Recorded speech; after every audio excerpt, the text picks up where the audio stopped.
bien, bonjour à tous. Je suis très heureux d'être à Aix ce soir et pour cette invitation des amis du monde diplomatique. J'ai déjà rencontré ceux de Colmar il y a 15 jours et puis de Chambéry il y a une semaine. Donc c'est bien de voir la vigueur quand même de cette association et des idées qu'elle défend, des débats qu'elle peut animer.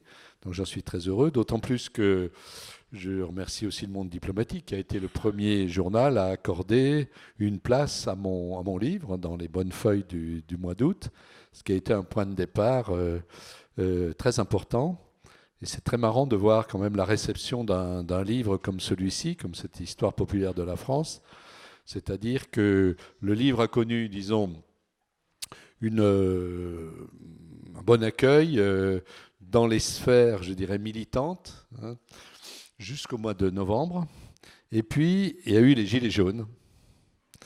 Et alors là, ça a été une sorte de tsunami, si vous voulez, parce que, évidemment, comme moi j'avais travaillé de nombreuses années sur la question des luttes populaires, j'avais des billes, je peux dire, et donc, comme je tiens un blog, j'ai essayé d'éclairer donc ce mouvement à partir de mon travail. Et du coup, comme au début les journalistes étaient complètement pris au dépourvu, voilà, donc ça a été le début d'une sorte de, voilà, de période assez éprouvante d'un côté, mais quand même c'est intéressant pour la popularité, popularisation, je dirais, de nos idées. Qui m'a amené donc après voilà, à avoir accès à des lieux où je n'ai pas forcément toujours accès, en plus où je n'ai pas forcément envie d'aller. On pourra en reparler si vous voulez aussi tout à l'heure sur le problème des rapports entre les chercheurs et les médias, la façon dont on est traité souvent. Voilà. Mais c'est très contradictoire parce qu'il y a aussi beaucoup de journalistes qui se battent pour changer les choses. Donc c'est aussi un enjeu de lutte et il faut essayer de les analyser lucidement. En tout cas, donc là, ce que je voudrais faire dans cette petite introduction, je crois que le plus intéressant, c'est qu'on ait un débat sur les différents points. Donc cette histoire populaire de la France, ça regroupe, je dirais, pour moi, c'était le moyen aussi de rassembler autour d'un fil conducteur les nombreuses années de recherche que j'ai consacrées à la fois aux classes populaires, parce que ma thèse s'était centrée sur les ouvriers du fer, les mineurs de fer dans la région de Longwy, en Lorraine, au moment des grandes grèves de la sidérurgie. Ensuite, donc, j'ai écrit sur l'histoire ouvrière, et puis après, donc, j'ai travaillé beaucoup sur l'histoire de l'immigration, qui pour moi est aussi une dimension de l'histoire populaire. Donc c'était aussi un enjeu de rappeler un peu tout ça. Et de remettre l'accent sur la dimension populaire de l'histoire de France, parce qu'elle avait été, y compris dans le champ universitaire, on pourra en reparler tout à l'heure, mais quand même mise de côté, marginalisée depuis une vingtaine d'années. Donc, évidemment, l'opportunité pour moi de faire ça, elle est liée aussi à l'éditeur, donc Agone, éditeur de Marseillais, qui m'a proposé donc de me lancer dans ce travail au moment où ils ont publié donc la version française de l'ouvrage d'Howard Zinn, une histoire populaire des États-Unis. Donc voilà, d'ailleurs vous avez peut-être vu que la couverture est très proche de celle d'Howard Zinn. Et donc, moi j'étais très, très flatté puisque j'ai beaucoup d'admiration pour Howard Zinn et je me positionnais un peu dans la même problématique, même perspective d'historien engagé. Et donc, voilà, je me suis lancé dans ce travail. Mais, disons, ça m'a pris 10 ans, mais pas de manière continue. C'est-à-dire qu'ensuite, j'ai été pris par d'autres choses, notamment sur l'histoire du clown chocolat, qui m'a pris beaucoup de temps, puisque je m'occupe donc d'une association d'éducation populaire. Et je travaille avec des artistes. Et le but, c'est aussi de transmettre des connaissances à des publics qui ne lisent pas de bouquins. Voilà le but qu'on s'est fixé. Et donc, on a besoin des artistes pour trouver des langages, justement, qui vont toucher les émotions, qui vont pouvoir parler surtout aux jeunes. On travaille beaucoup en région parisienne, dans les lycées, dans les collèges. Bon. Et ils m'ont demandé donc si je ne connaissais pas un personnage qui pourrait illustrer cette histoire. Et je m'avais vu une note de bas de page, une référence au clown chocolat. Il n'existait absolument rien sur lui, tout le monde l'avait oublié. Et du coup, là, on est entré, c'était une histoire extraordinaire, je pourrais en reparler tout à l'heure, mais c'est aussi pour moi une dimension de l'histoire populaire.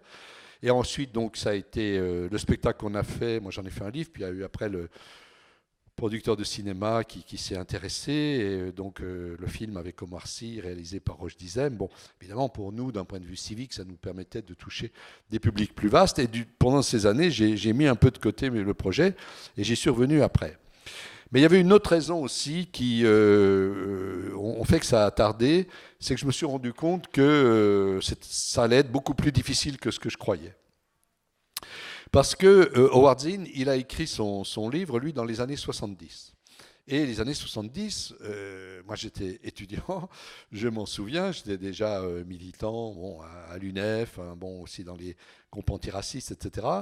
Et c'était quand même une période très optimiste, c'est-à-dire on était dans le prolongement de 68 et il n'y avait pas besoin de crier toutes les 5 minutes convergence des luttes, hein, ça se faisait, je veux dire, entre la lutte contre la domination masculine, les discriminations à l'égard de l'immigration, la lutte contre les inégalités sociales, voilà, les choses se combinaient, enfin dans les lieux où j'étais en tout cas, avec une perspective d'espoir, de transformation sociale. Et Zinn, lui, a écrit son histoire populaire des États-Unis dans cette perspective-là, qui était, je veux dire, concernait tout le monde entier, qui n'était pas uniquement française ou américaine. Et comme là où je voulais surtout être fidèle à Howard Zinn, c'était sa conception de l'histoire, qui n'est pas pour apporter un supplément de connaissances, même si évidemment c'est un élément, mais aussi pour contribuer, donner des outils, vous voyez, cette dimension civique, d'aider donc les citoyens à se situer dans le présent. Là, je me suis dit que l'enjeu, c'était aussi de contribuer à expliquer pourquoi cet espoir-là était retombé, pourquoi on était aujourd'hui dans une période beaucoup plus compliquée de division, disons, de la gauche, d'atomisation des forces progressistes, de montée en puissance des courants nationalistes, etc. Bon.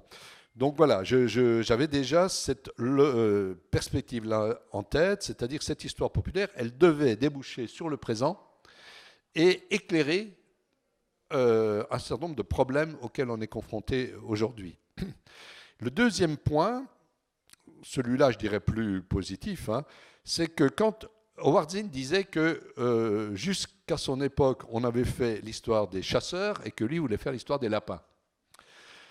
Eh bien, il pouvait dire ça, lui, parce qu'à son époque encore, l'histoire des esclaves, l'histoire des femmes, l'histoire de l'immigration, l'histoire des minorités, etc., était très très peu développée. Mais aujourd'hui, 30 ans ou 40 ans après, on ne peut plus dire la même chose. Il existe de nombreux travaux historiques qui ont abordé toutes ces questions-là. Donc je ne pourrais pas prétendre dire au public, je vais vous raconter une histoire que personne n'a racontée. Bien sûr, je l'ai intégré dans ma problématique. Mais disons que petit à petit, je me suis dit, moi, je ne vais pas faire l'histoire des lapins français. Hein. Je vais faire l'histoire de la chasse. Hein. C'est-à-dire l'histoire du rapport entre les chasseurs et les lapins. Pour montrer que comment les lapins, oui, ils sont dominés, ils sont obligés de se sauver souvent, mais ils ne sont pas sans ressources quand même, parce qu'ils courent plus vite que les chasseurs souvent. Bref. Enfin, je vais arrêter là la métaphore, mais disons que voilà. Alors ça me permet de justifier la problématique que j'ai adoptée dans ce livre et qui oriente ma définition du populaire. Ce livre, ce n'est pas une histoire des classes populaires. L'histoire des classes populaires, c'est la perspective qu'avait adoptée, par exemple, dans un livre publié 2 ans avant le mien, c'est Michel Zancarini-Fournel. Hein, vous avez des luttes et des rêves, où elle part, voilà, c'est vraiment une lutte des classes populaires. Moi, c'est plutôt le populaire, c'est une démarche sur la relation sociale qui lie les dominants et les dominés. Voyez. Donc, parce que ça, j'avais déjà observé ça dans ma thèse sur la Lorraine. Hein, finalement, les classes dominées, très souvent, leur identité collective, etc., c'est pas elles qui les créent. Elles sont en réaction très souvent par rapport aux représentations qui sont construites par les dominants. Et je le montre d'ailleurs dans ce livre. Depuis, on a parlé de jacquerie, par exemple. Bon, je suis intervenu là-dessus parce que quand Zemmour reprenait ce terme pour caractériser les gilets jaunes, bien qu'il se dise historien, il ignorait que ce mot, en fait, c'est un mot péjoratif. C'est l'historiographie des rois de Froissart hein, qui a étiqueté comme ça les luttes paysannes de l'époque. Bon. Donc, il y a toujours comme ça le problème de la construction des représentations, des discours qui est véhiculé par les discours dominants. Et les dominés, par le fait, sont confrontés à ça. Souvent, ils s'approprient les représentations qui sont données d'eux par les dominants, mais ils les transforment. Ils les utilisent dans leur lutte, et leur lutte fait en sorte que le regard même que les dominants portent sur les dominés évolue, change. C'est ça qui m'intéressait, je dirais, surtout. Alors, je vais vous donner juste ce que ça paraît un peu abstrait, alors que j'ai voulu écrire, c'est un livre très, très concret. Je veux dire, l'une des difficultés, ça a été de traduire dans des termes simples des choses qui sont parfois assez compliquées. Donc, je vais vous donner un exemple qui illustre bien ça. C'est celui que l'éditeur, donc Agon, a repris dans le 4e de couverture. Il concerne Victor Hugo. Donc, en 1841, Victor Hugo a été donc élu à l'Académie française. Et dans son discours à l'Académie française, il parle de la populace. Ce terme très péjoratif, hein, déjà à cette époque, aujourd'hui encore, mais il a heurté des ouvriers qui, à l'époque, non seulement savaient lire et écrire, mais tenaient des journaux. C'est en 1800, la monarchie de Juillet, on a grande époque des journaux ouvriers. Et l'un de ces ouvriers qui tenait un journal, qui était menuisier, qui s'appelait Jacques Vinsart, a pris sa plus belle plume et il a écrit à Victor Hugo. Il lui a dit « Vous nous avez offensés, vous nous avez humiliés en nous traitant de populace ». Alors, c'est là qu'on voit que Victor Hugo était un grand homme, peut-être plus grand que certains de nos contemporains. Je ne citerai pas de nom, mais vous voyez tout ça à qui je pense, dans la question de l'humiliation des classes populaires. Victor Hugo, lui, a pris ça très au sérieux. Alors, il a essayé, il a une réponse un peu maladroite pour essayer de se défendre, mais moi, j'ai pris ça dans les travaux d'un historien qui s'appelle Louis Chevalier, qui a étudié ça en détail, et il montre que, en fait, Victor Hugo ne l'a jamais oublié. Et ça l'a marqué dans son écriture même d'écrivain, littéraire, et ça a fait évoluer son roman Les Misérables. C'est-à-dire le mot misérable au départ, c'était plutôt péjoratif, c'était pour désigner les bas-fonds de Paris, et petit à petit, eh bien, il y a une vision beaucoup plus positive de ces misérables qui apparaît dans le roman, et au final, Victor Hugo est apparu comme le grand écrivain populaire de la France. Vous voyez, ça c'est un bon exemple, parce qu'il montre bien cette dialectique-là, vous voyez, c'est-à-dire que l'évolution, même dans l'art, même dans la haute culture, même dans la littérature, eh bien, elle est aussi marquée par les réactions, les résistances, les interventions des classes populaires. Et c'est ça, si vous voulez, qui pour moi m'a servi de matrice, de fil conducteur dans cette histoire. Parce qu'il fallait bien, vous comprenez que retracer comme ça une histoire qui va de Jeanne d'Arc jusqu'à aujourd'hui, faut faire des choix. Donc il faut une problématique, une grille de lecture. Donc c'est celle que j'ai retenue. Donc c'est pour ça que j'ai construit cette histoire à partir d'un concept qui est le concept de relation de pouvoir. Mais dans mon esprit, les relations de pouvoir, elles peuvent engendrer de la domination, mais aussi de la résistance. Il faut tenir compte des deux. Donc c'est aussi un fil conducteur que je reprends tout au long de ce livre. Et évidemment, alors, l'enjeu civique, c'est aussi d'espérer que ce livre pourrait être lu au-delà des cercles habituels, évidemment, des gens auxquels je m'adresse en tant qu'historien, les étudiants, les amateurs d'histoire, etc.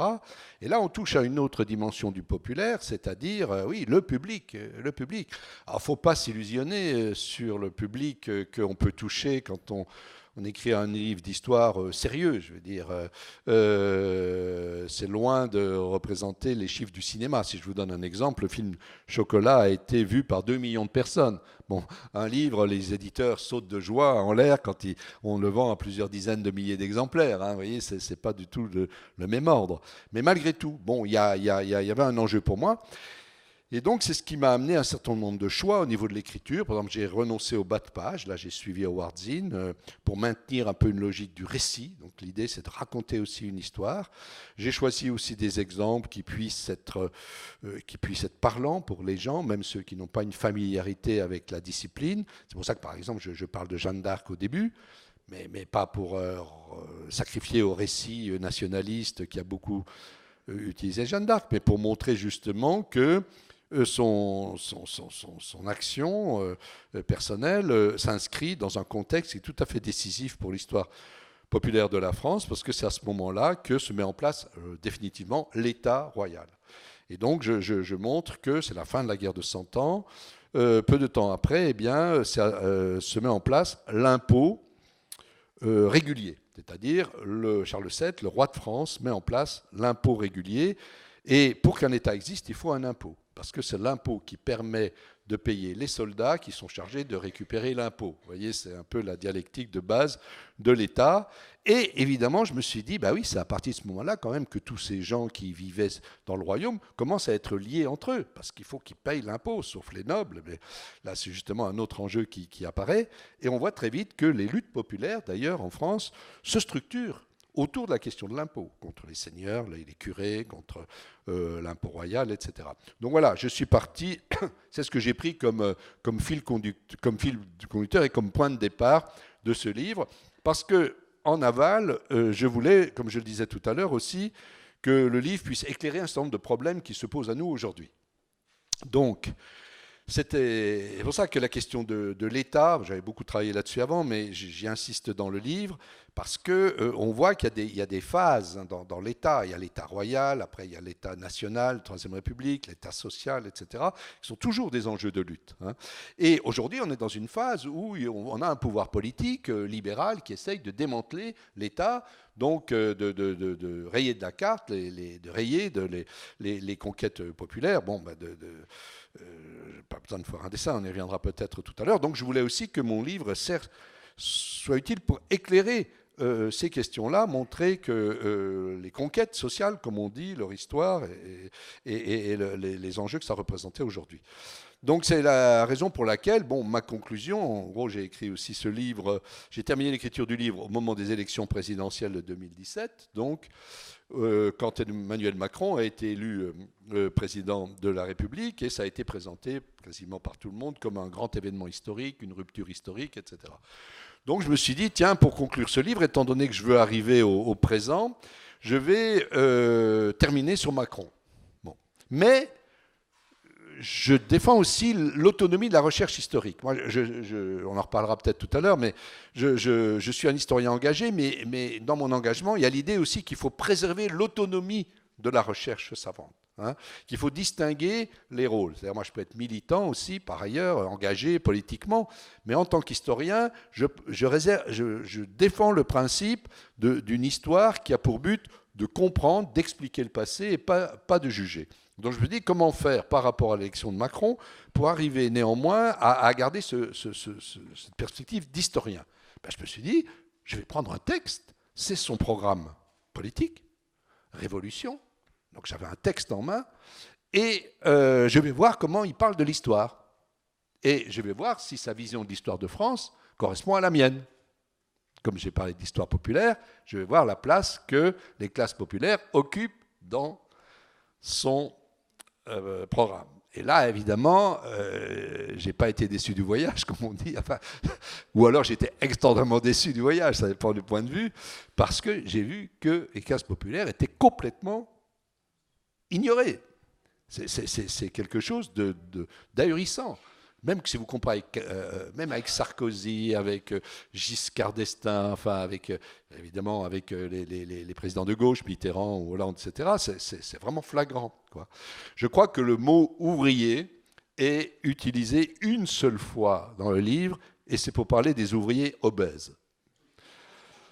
Donc, si vous voulez, c'est assez significatif de la représentation que ce président et le cercle qu'il y a autour qui l'ont aidé à faire son programme du peuple français, par le fait, constamment dans le livre, moi j'ai l'impression de relire les trucs que j'avais lus quand j'étudiais l'époque de Jeanne d'Arc, vous savez, le discours religieux, chrétien, c'est les pauvres, les assistés, c'est-à-dire, le peuple c'est génial, mais c'est quand même un poids, quoi. C'est un poids, quoi. Donc constamment, c'est ça, c'est une vision d'handicapés, d'assistés, d'obèses, etc., etc. C'est jamais une ressource. C'est jamais quelque chose, une ressource donc, qui a apporté quelque chose à l'histoire de France. Donc c'était en complète contradiction avec tout ce que j'avais démontré dans le livre. Donc de ce côté-là, j'étais très heureux. D'ailleurs, je lui ai envoyé mon livre quand il est sorti au mois de septembre en lui disant que j'espérais que ça l'aiderait dans sa vision des choses. Il m'a d'ailleurs répondu très, très, très, très amicalement en disant qu'il allait le lire en détail et qu'il était sûr qu'il apprendrait beaucoup de choses. Bon. Mais enfin, après, il y a eu le mouvement des Gilets jaunes qui en a appris encore beaucoup plus. Parce que pour ces choses-là, il n'y a rien de tel qu'un bon mouvement social. Ça vaut mieux que 10 000 livres. Bon. Donc, voilà. Donc, pour moi, il y a eu une sorte de boucle, je dirais, par rapport à tout ce travail. Et ça m'a permis, donc, d'intervenir après dans un certain nombre d'enjeux d'aujourd'hui sur le populaire, la question de la citoyenneté, parce qu'elle traverse aussi toute l'histoire, des luttes sociales, des contradictions qui ont pu exister tout au long de l'histoire, et aussi évidemment de rappeler l'importance fondamentale de la question des migrations. Pour moi, les migrations sont une dimension tout à fait essentielle de l'histoire populaire, quelle que soit l'époque d'ailleurs où on se situe. Donc j'ai voulu aussi rappeler ça pour essayer de contribuer au fait de rassembler, je dirais, les gens aujourd'hui que je trouve souvent extrêmement divisés entre eux, autour d'un certain nombre de principes communs et de luttes communes, parce que je crois qu'il y a comme ça qu'on arrivera vraiment à faire bouger un peu ce régime et ce capitalisme qui aujourd'hui opprime tant de gens et crée tant de malheurs dans notre société. Voilà, je vais peut-être m'arrêter là pour la présentation, puis on en reviendra plus dans le détail après, si vous voulez, en fonction de vos questions. Merci pour votre présence et merci pour votre livre. J'ai une question assez précise. Il y a un aspect dans le livre qui m'a particulièrement interpellé, c'est lorsque vous parlez de la terreur. Je viens d'une région où on sacralise encore beaucoup la chouannerie et où la terreur est encore très utilisée dans le discours local. Et vous précisez, à juste titre, que la terreur, même si c'est effectivement un moment très sanglant, au vu de l'histoire de France, ça n'allait pas tant que ça et que d'autres bains de sang existaient qu'on a complètement oubliés. Pourquoi est-ce qu'on a retenu aujourd'hui la terreur et pourquoi il y a encore beaucoup de débats dessus sur ce moment-là et pas sur d'autres? Merci. Oui, c'est une question très, très intéressante aussi parce qu'elle touche à différents points. Déjà, les luttes internes dans le monde des historiens. Parce que vous savez qu'il y a une époque où, globalement, l'histoire de la Révolution française, elle avait été traitée, abordée plutôt par les historiens de gauche. C'était Mathieu, etc. Enfin, voilà. Et puis, on a eu une offensive libérale au sein même de la recherche historique avec François Furet. Et là, François Furet, qui était plus journaliste qu'historien, il faut quand même le rappeler, pour aller prendre rendez-vous avec lui, il fallait aller au Nouvel Observateur plutôt qu'à l'École des Hautes Études. J'étais bien placé quand même pour le savoir, puisque c'est mon institution, qu'il a présidée d'ailleurs. Et donc là, on a eu cette vision de l'histoire de France, donc, pour essayer de dénoncer... Voilà, c'était le totalitarisme. Donc on a eu toute cette période où sans arrêt on nous rebattait les oreilles avec le totalitarisme, etc.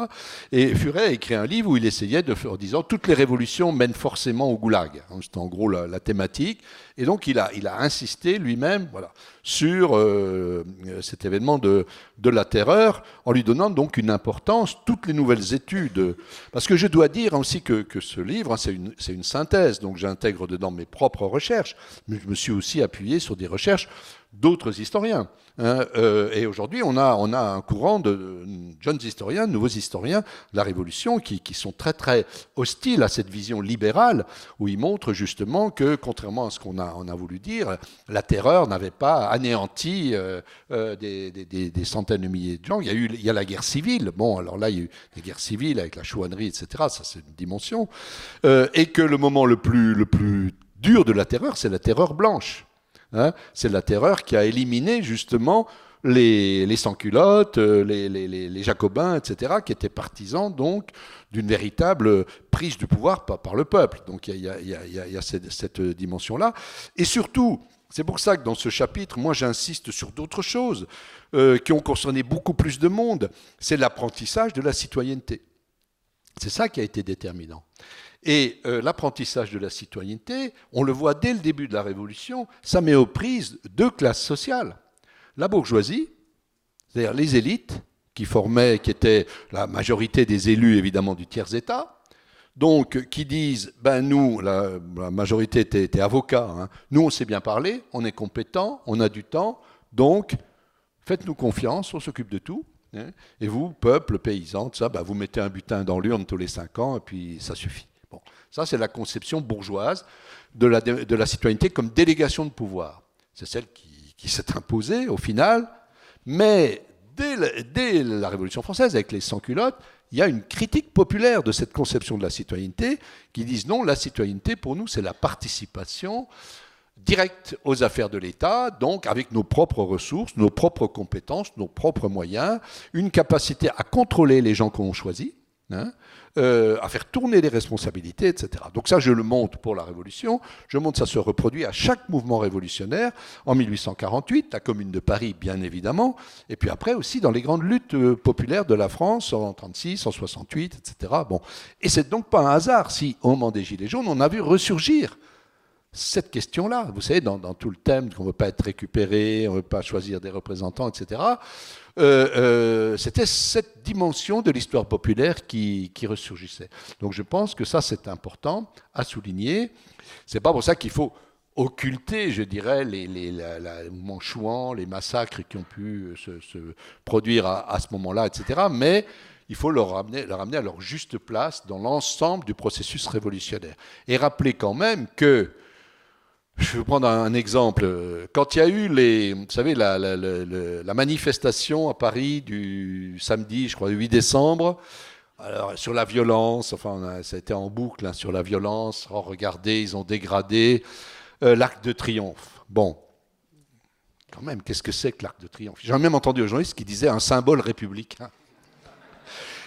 Parfois, l'inculture de ces...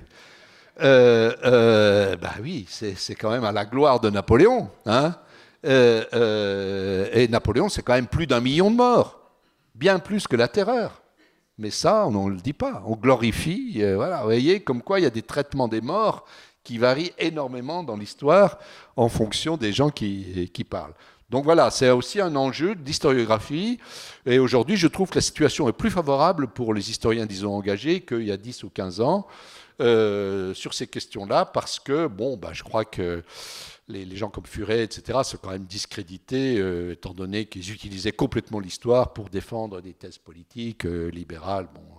Donc aujourd'hui, il y a globalement, moi je suis assez optimiste hein, quand je vois chez les jeunes, je tourne beaucoup aussi, voilà, une reprise de la combativité. Les gens cherchent leur voie aujourd'hui. La différence avec les années 70, c'est que peut-être il y avait la perspective de l'union de la gauche, le programme commun, il y avait une sorte de voilà.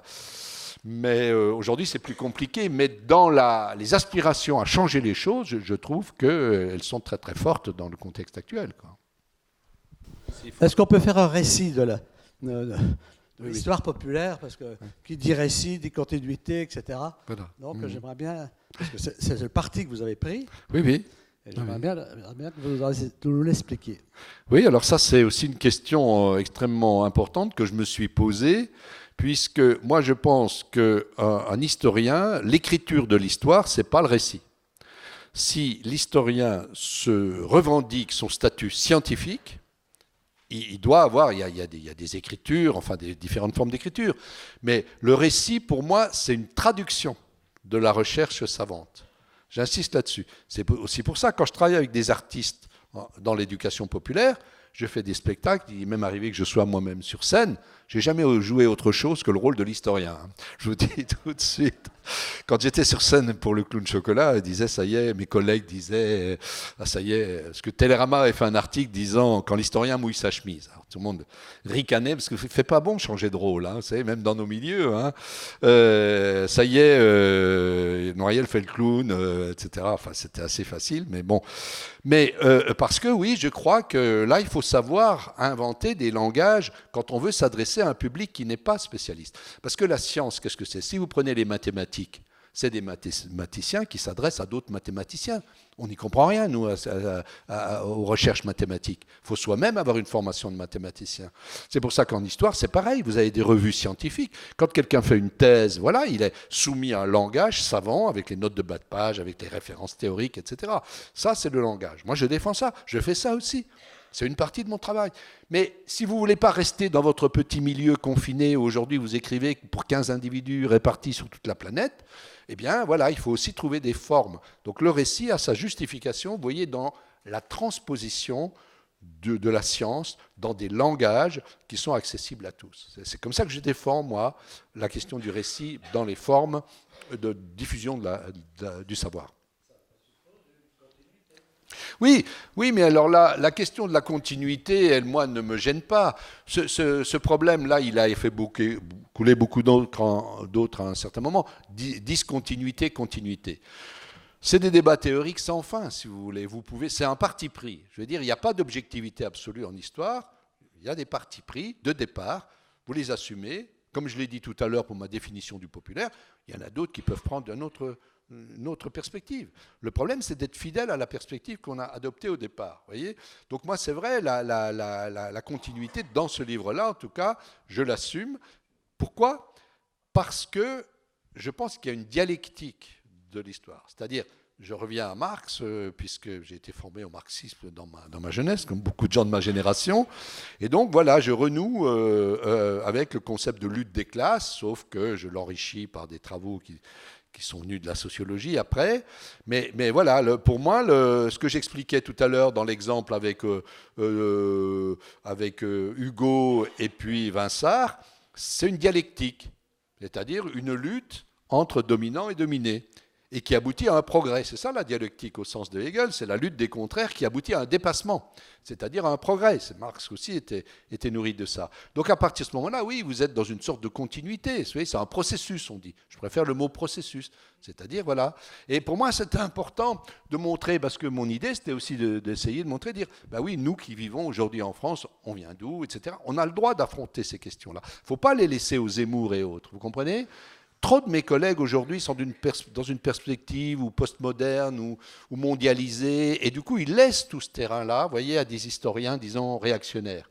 Mais voilà, il faut aussi les affronter, être capable de raconter autre chose sur ces questions-là, parce que c'est des enjeux politiques aussi. Et donc je pense que c'est ma manière à moi de lutter peut-être contre les dérives nationalistes, conservatrices qui existent aujourd'hui et qui se développent aujourd'hui en France, tout en restant fidèle à mon métier d'historien.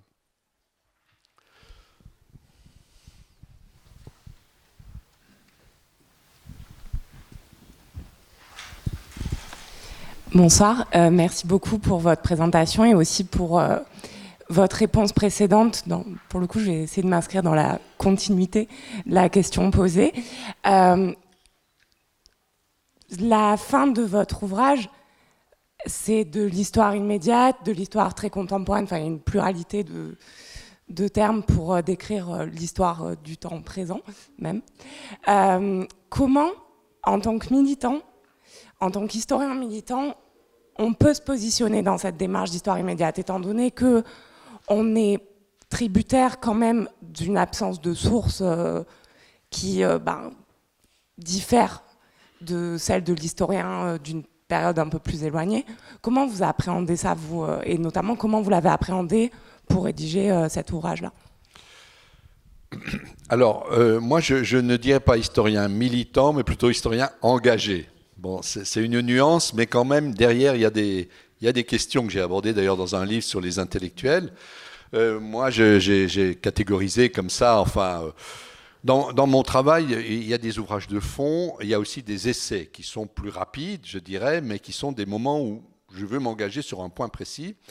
Mais moi, je pense qu'un historien peut faire toute une série de choses, mais il faut toujours qu'il clarifie ce qu'il fait. C'est-à-dire, voilà, en disant, par exemple, cette histoire populaire, c'est une synthèse.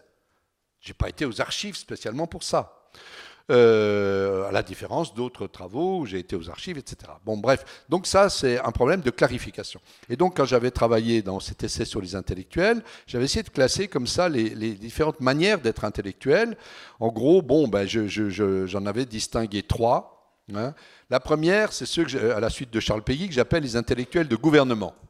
Aujourd'hui, on les appellerait plutôt les intellectuels médiatiques, si vous voulez. C'est-à-dire, c'est ceux qui parlent de tout sans rien connaître. Hein. Finkielkraut, Zemmour, Onfray, etc. Bon. Donc, on ne peut pas, en étant un chercheur sérieux, adhérer à ça, parce qu'on se discrédite dans notre discipline, si vous voulez. Ça, c'est un gros problème, d'ailleurs, parce qu'on ne peut plus, aujourd'hui, avoir une image d'intellectuel à la Sartre ou même à la Bourdieu, à la fois être reconnu dans son domaine savant et dans l'espace public. Bon, donc, les deux autres profils, dont je suis plus proche, évidemment, il y a ce que j'appelle l'intellectuel critique. On pourrait dire, autrefois, c'était l'intellectuel révolutionnaire, l'intellectuel critique. Là, je me tiens quand même à distance parce que c'est effectivement des gens qui utilisent leurs compétences pour intervenir directement dans les questions politiques. Vous voyez ? Donc, qui sont dans la critique, par les blogs maintenant, Twitter, machin, etc., constamment dans la critique de la dernière décision de Macron ou autre, voilà. Voilà. Moi, je me définis comme un intellectuel spécifique. C'est une formule qui vient de Michel Foucault, qui consiste à dire « je ne suis pas un porte-parole. Je ne suis pas là pour dire aux citoyens ce qu'ils doivent penser, ni pour juger à droite, à gauche, etc., etc. Je suis là pour essayer de donner les résultats des recherches que j'ai faites au cours de mes années de travail aux citoyens pour qu'ils s'en emparent et qu'ils trouvent leur propre chemin. » Ça, moi, c'est ma définition de l'émancipation. Vous voyez ? Donc ça crée des... Je pourrais donner des exemples concrets, mais parfois, même des gens dont je suis très proche après politiquement, je serais un peu en éloignement par rapport à une démarche, je trouve, trop militante, vous voyez, trop systématiquement dans le combat politique, etc. Parce que je trouve que ça discrédite un peu le côté connaissance de notre métier. Donc moi, je ne parle pas de tout, je parle de ce que j'ai étudié et mon but civique, c'est de donner des outils aux citoyens et pas de dire ce qu'il faut qu'ils fassent, ce qu'ils pensent, etc. Donc ça, c'est très important. Alors, ça, c'est pas pour évacuer la question que vous avez posée sur justement comment on peut faire quand on étudie le temps présent par le fait. Mais vous savez, c'est pas tellement ça le problème. Je veux dire, cette question que vous posez des sources, mais moi je l'ai rencontrée quand j'ai fait la biographie du clown chocolat. C'était un esclave cubain qui n'avait même pas de nom. Donc, je n'avais aucune archive. Donc, il a fallu que j'ai fait tout un travail, je l'explique dans le livre, dans la deuxième, il existe en poche maintenant, donc la biographie. Chocolat, histoire d'un homme sans nom, là. J'étais à la Havane, puisqu'il venait de là, j'ai suivi ses traces, j'ai essayé. Vous voyez, il y a une imagination aussi de l'historien pour retrouver des sources quand il n'en a pas. Bon, donc pour le temps présent, d'abord, moi j'ai une double formation d'historien et de sociologue, donc évidemment, je peux aussi mobiliser les ressources de la sociologie, mais là, en l'occurrence, j'ai mobilisé beaucoup, dans mon dernier chapitre, les travaux qu'ont fait les sociologues depuis 20 ou 30 ans. Il y a énormément de recherches qui ont montré, par exemple, le démantèlement des collectifs ouvriers, par exemple, la précarisation du travail, les nouvelles formes de domination qui sont développées avec le capitalisme libéral impulsé depuis les années 80. Donc, on n'est pas dépourvu d'outils pour analyser ça. Et alors, pour finir, là, dans l'hyper-actualité qui était à l'époque l'élection de Macron, comme je l'ai dit, moi, je ne fais qu'une analyse de texte. Donc je pourrais le faire aussi bien sur un texte du XVIIIe siècle ou du XVIIe siècle. Il n'y a pas de différence au fond, puisque j'analyse ce texte en disant, voyons comment cet homme-là utilise l'histoire dans son programme. Voilà. Et je dis, voilà comment il l'utilise, et voilà ce que je vous ai montré moi avant. À vous de faire la comparaison pour voir que est-ce qu'on peut vraiment être légitime comme président d'un pays quand on oublie la majorité des gens qui composent ce pays, du peuple qui compose ce pays. Voilà. Après, les gens disent oui, non, c'est à eux de voir. Je ne veux pas non plus jouer le coup de la super objectivité, etc. Bien évidemment, en fonction de sa propre histoire, de ses engagements, on a un regard sur l'histoire qui peut être différent. Mais malgré tout, j'essaye de maintenir un espace où on soit dans l'explication, la compréhension, et non pas dans le jugement, la dénonciation, parce qu'on est envahi par ça. Surtout avec les réseaux sociaux aujourd'hui, ça devient très difficile parfois de maintenir un espace de connaissance. Et c'est très important, c'est une des dimensions importantes de la démocratie quand même. Alors bonsoir, merci beaucoup pour votre intervention. Moi je voulais juste revenir un peu sur ce qui a été dit juste avant. La distinction entre militant et être engagé en fait. Et je pense que, pour moi je trouve que c'est quand même un devoir des personnes sachantes de devoir s'engager et d'être militant justement, et parce que vous détenez cette connaissance et vous avez une sorte de légitimité de par votre parcours social et de par vos études. Et si vous ne le faites pas en tant que scientifique, en tant que sachant, qui va pouvoir le faire? Et en fait, c'est bien d'éduquer, etc., de garder cette objectivité, mais à un moment donné, il faut aussi passer à l'étape suivante et s'engager, vraiment. Alors, est-ce que c'est pas votre devoir de scientifique de vous engager? Je dirais de toute façon que je le veuille ou non, je suis engagé. Les endroits que j'interviens, si je préfère venir ici plutôt qu'à BFM TV, c'est une forme d'engagement, si vous voulez. Le nombre de pétitions que je peux signer tous les jours, je peux vous dire que c'est ahurissant. Bon, c'est des formes d'engagement, parce que si j'étais vraiment strict sur mes principes, quand on me demande de m'engager pour, je sais pas, la dernière, c'était solidarité avec les gilets jaunes, etc., je pourrais dire, je n'ai pas à faire ça, etc. Donc voilà, c'est relativisé. Mais il y a quand même un danger dans la façon dont vous avez présenté les choses, c'est de croire, parce qu'on est un sachant, mais tout le monde est sachant, je veux dire, il y a différentes manières de savoir. Moi, j'ai été marqué quand même, ma génération, peut-être pour vous c'est moins net, mais nous, j'ai été marqué quand même par la faillite des intellectuels. Pour moi, les intellectuels, c'est des gens qui se trompent tout le temps. Je veux dire, et qui ne le reconnaissent jamais. Donc moi, j'appartiens à une génération. Moi, j'étais militant communiste. J'ai été exclu du Parti communiste parce que je dénonçais le stalinisme. Enfin, je pourrais vous raconter cette partie-là. C'était quand même la hantise. Et aujourd'hui, il y a le risque encore de rétablir de manière diverse, on pourrait entrer dans les détails, des logiques qui ressemblent à celles du stalinisme, c'est-à-dire la culpabilisation, par exemple, en disant, oui, vous êtes un bourgeois, etc., donc il faut que vous souteniez la cause du peuple, mais qui c'est qui vous dit ça? C'est toujours des porte-paroles, et ces porte-paroles-là, on pourrait aussi les interroger. Moi, j'ai retenu de Bourdieu et de Foucault, c'était justement cette critique des porte-paroles. Donc j'ai vraiment une grande... Voilà... prudence par rapport à ça, de ne pas, moi, me transformer en porte-parole, parce que je trouve que ce n'est pas légitime. La seule légitimité que j'ai à parler dans l'espace public, c'est par rapport au travail que j'ai fait. Parce que là, oui, là, j'ai travaillé, donc je peux dire quelque chose. Vous voyez, c'est la valeur travail, au fond. De même que je respecte le travail de toutes les corporations.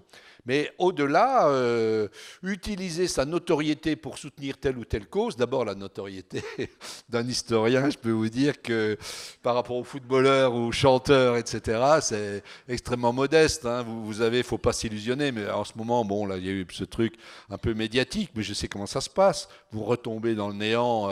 Donc après, il faut alimenter tout ça, il faut faire des courbettes pour continuer à passer à la télé, donc vous êtes amené à... Il faut bien voir cette logique. Moi, je travaille sur les migrations, je peux vous dire, depuis 30 ans, toutes les semaines, il y a des appels des journalistes, et c'est toujours pour me demander ce que je pense de la dernière petite phrase de Sarkozy, de Valls, de machin, etc., etc.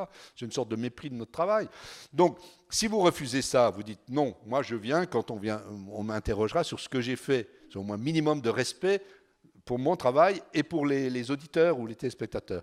Et bien là, du coup, vous acceptez une certaine forme de marginalité. Alors ça ne veut pas dire refuser l'engagement, mais c'est déjà limité, les formes d'engagement.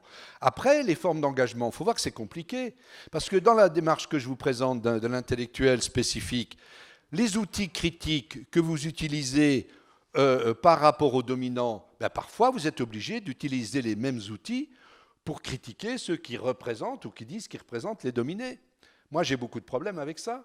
Si vous voulez, par exemple, les questions de mémoire, moi je me suis beaucoup engagé contre l'identité nationale. J'ai écrit un premier bouquin chez Agone autour de ça, contre Sarkozy, contre la manipulation de l'identité.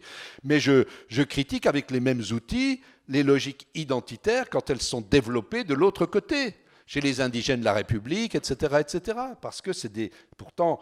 Politiquement, évidemment, je suis plus proche, moi, des gens qui défendent, eux, l'immigration, les gens qui sont victimes du racisme, etc.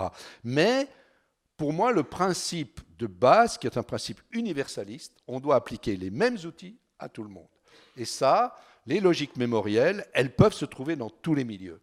Et c'est parce que la génération d'avant n'avait pas fait assez ce travail-là avec le Parti communiste aussi, qu'ils ont finalement contribué à leur corps défendant à la crise et à la disparition de ce parti. Donc moi, j'ai toujours ça en tête, vous voyez. Donc c'est la raison pour laquelle je me dis, la meilleure manière de m'engager, c'est de rester strict sur mes principes et voilà, d'éviter de me faire utiliser par l'un à l'autre en cautionnant tel ou tel point de vue politique. Alors c'est une position qui n'est pas facile. Hein, on n'est pas très populaire, je peux vous le dire. Hein, c'est-à-dire les gens sont toujours très contents quand vous critiquez ceux d'en face, mais dès que vous utilisez vos outils pour eh ben là, c'est un peu difficile. Mais je pense... Oui, après, avec le temps, j'ai eu le temps de réfléchir à tout ça, que c'est la meilleure utilité qu'on peut avoir. Voilà. Donc c'est en ce sens-là que je défends l'engagement. Bonjour. Oui. Oui, donc effectivement, vos confrères Pinson-Charlot, chaque fois s'insurgent en disant nous, on devrait être des sociologues engagés alors qu'on fait que notre travail. On nous prend comme ça, alors que les autres, non, ils sont seulement objectifs, ceux qui parlent, les Attali, les consorts, etc. Ils s'insurgent comme ça. Donc c'est vrai que moi aussi, j'ai du mal avec ce qualificatif d'engagé ou de militant, alors que bon, finalement, notre travail est vachement plus objectif que plein de bras cassés qu'on voit ailleurs, tout ça, quoi. Vous avez cité un bras cassé Furet, hein, un beau deux bras cassés. Moi, j'avais deux questions, une sur peut-être vos prochains travaux. Moi, j'avais Michel Vauvel qui me disait qu'il avait peut-être regretté de ne pas avoir parlé ni assez des femmes, ni assez de la colonisation. Donc, les femmes, il a fait un petit essai avant de décéder. Et la colonisation, il ne pourra pas du coup. Est-ce que vous avez l'intention de traiter, parce que vous avez traité du coup beaucoup la colonisation et puis vous avez le livre sur Chocolat. Est-ce que le travail sur les femmes et l'oppression des femmes, vous y êtes intéressé, vous intéresse ou pas, ce qui peut être aussi une position. Et puis après, j'avais une autre question par rapport à la méthodologie. Est-ce que ça vous exaspère pas que pour beaucoup de gens encore, l'histoire, ça reste l'histoire d'il y a 50 ans, d'avant l'école des annales, c'est-à-dire la biographie des grands hommes, et que finalement, ce que vous faites là, Duby pourtant est passé par là, Vauvel, les mentalités, etc. Et vous en êtes encore à faire quelque chose qui lui paraît extraordinaire aujourd'hui dans la suite de Warzine, alors que finalement on a eu dans les années... aujourd'hui on en est avec les étudiants de Michel Vauvel à faire de l'histoire des mentalités, du sériel, tout ça, et c'était il y a 40 ans. Et ce que vous faites là, malheureusement, j'ai envie de dire, paraît extraordinaire. Pourquoi ? Parce qu'on a une domination des classes supérieures qui est bien intéressée par le fait qu'on apprenne... Ferrand et les autres qui font de l'histoire à la télé, de l'histoire des biographies des grands hommes, qui est une histoire dépassée depuis fort longtemps, méthodologie historique. Oui, ça on revient un peu à ce qu'on disait au début. C'est vrai qu'il y a des enjeux de pouvoir au sein même de l'historiographie. Et étant donné quand même le poids énorme qu'ont les historiens dans notre société, il faut bien voir que nos amis, collègues américains sont toujours stupéfaits de voir l'importance qu'on accorde en France aux historiens. Depuis la Troisième République, c'est un peu des courroies de transmission du pouvoir, dans toutes les logiques aussi commémoratives, etc. Donc il y a des enjeux qui sont des enjeux matériels aussi, dans la diffusion des bouquins, dans les invitations sur les plateaux télé, enfin il y a énormément de choses. Et alors évidemment, si on les généralise, quand on voit que la télévision publique aujourd'hui, le grand historien c'est Stéphane Bern, on a l'impression que la Révolution française n'a pas eu lieu. Et alors là, pour le coup, pour le féminisme, les femmes n'existent que quand c'était les maîtresses des rois. Vous dites que voilà où on en est. Il y a un enjeu politique de lutte là encore extrêmement important. Donc ça touche à différents niveaux. Parce que dans la recherche historique, il y a beaucoup de choses aussi nouvelles, intéressantes qui existent, mais souvent elles n'accèdent pas. Voilà, c'est ça le problème, ils n'accèdent pas à des lieux hors des petits cercles, de petits groupes de recherche, des labos, etc. Donc ça, c'est effectivement un problème majeur. Et je suis d'accord avec vous pour dire qu'il y a même une régression à certains niveaux par rapport à cette génération des Vauvel, même Leroy Ladurie ou de Labrousse. Donc on est confronté à ça, mais je pense que là, les choses repartent dans un sens plutôt positif. Alors, moi, c'est vrai que là, c'est un vaste débat, on pourra l'approfondir si ça vous intéresse. Je suis dans une logique, je le dis au début dans mon introduction, ça revient d'ailleurs à ce que je disais sur la question de l'engagement de l'historien, du but civique que je me donne, c'est plutôt de contribuer à l'émancipation des lecteurs plutôt que de défendre telle ou telle cause. Et c'est pour ça que je dis dans l'introduction que mon rêve, je dirais, mon but plus élevé, c'est d'aider les lecteurs à se rendre étrangers à eux-mêmes. Hein. J'aime bien cette formule, c'est la traduction que j'ai donnée d'un mot qui vient de Bertolt Brecht. En allemand, c'est Verfremdung. Donc, ceux qui ont fait de l'allemand voient le lien avec l'étrangeté. Je trouve que c'est mieux que distanciation, comme on a dit en français. Parce que voilà, on a tous ce travail à faire. Hein, de se rendre étranger même à ce qu'on croit le plus fort, etc. C'est pas une question d'idéologie seulement, c'est plus profond. Et souvent, moi, j'ai rencontré, par exemple, dans les actions militantes que je mène par ailleurs dans mon association d'éducation populaire, très souvent, par exemple, les financeurs, les gens qui, voilà, au ministère ou autres, qui donnent des financements pour que les artistes puissent survivre, eh bien, quand on leur parle d'éducation populaire, pour eux, ah oui, il faut faire de l'éducation civique, mais spontanément, le réflexe, l'éducation civique, c'est pour les pauvres et les élèves. Ben non. Quand on voit la situation actuelle et la façon dont les élites raisonnent, on se dit, mais l'éducation civique, elle devrait être en priorité chez eux, chez les élites, vous voyez. Donc on est confronté quand même à des gens qui ne sont, parce qu'ils ont fait des études, qui se croient supérieurs aux autres, incapables de faire ce travail de remise en cause d'eux-mêmes, vous voyez. Et ça, on peut le rencontrer aussi. Moi, je l'ai rencontré souvent chez des militants qui pouvaient être admirables par ailleurs, je veux dire, c'était pas, mais qui n'arrivaient pas, dès qu'on était dans une logique où il fallait se remettre en cause, de dire quelles sont les responsabilités que j'ai moi dans la situation actuelle. Là, on sentait qu'il y a beaucoup de gens, ils ne peuvent pas, quoi. Voilà. Donc, c'est vers ça que moi, je crois qu'il faut qu'on aille. Et ça m'amène à une conception que j'ai de l'histoire. Moi, je fais une histoire désidentitaire. Ce n'est pas une histoire identitaire, mais désidentitaire. J'essaye de déconstruire les identités. Et donc, quand on me dit histoire des femmes, ben non, moi, je ne travaille pas sur l'histoire des femmes. De même que je ne travaille pas sur l'histoire des hommes. Je ne travaille pas sur l'histoire des immigrés. Je ne travaille pas sur des catégories. Je travaille sur des processus. Donc, évidemment, quand je vous parlais tout à l'heure que j'ai développé dans cette histoire populaire les relations de pouvoir, j'interroge aussi dans le livre les relations de pouvoir entre hommes et femmes. Je le montre. Pourquoi je parle de Jeanne d'Arc ?